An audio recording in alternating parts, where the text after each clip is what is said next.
বন্ধুরা, কখনো ভেবেছেন মৃত একজন মানুষের ডায়েরি আপনার জীবন বাঁচাতেও পারে, আবার শেষও করে দিতে পারে? ম্যাথিউ একজন ব্যর্থ লেখক। একদিন সে একটি মৃত বৃদ্ধের ঘর পরিষ্কার করতে গিয়ে পেল একটি ডায়েরি। ডায়েরিতে ছিল এমন গল্প যা সে নিজে কোনোদিনও লিখতে পারত না। সে সেই ডায়েরির গল্প চুরি করে নিজের নামে বই প্রকাশ করল, আর রাতারাতি হয়ে গেল বিখ্যাত লেখক। টাকা, সুনাম, প্রেম সবই এসে গেল তার জীবনে। কিন্তু একদিন ফোন এলো, বলে, আমি লিওনের বন্ধু, জানি তোমার বইয়ের সবটাই চুরি, পয়সা না দিলে সব ফাঁস করে দেব। ম্যাথিউর জীবন ভেঙে পড়তে শুরু করল। ম্যাথিউ টাকা জোগাড় করতে প্রেমিকার বাবার কাছ থেকে একটি দামি পিস্তল চুরি করল।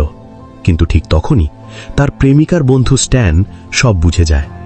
দুজনের মধ্যে মারামারি হয়, আর গরম মুহূর্তে ম্যাথিউ পিস্তল দিয়ে স্ট্যানকে আঘাত করে।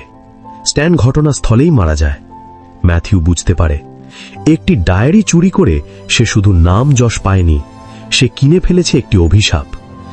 যে গল্প তাকে বিখ্যাত করেছিল, সেই গল্পই আজ তাকে ধ্বংসের পথে ঠেলে দিচ্ছে।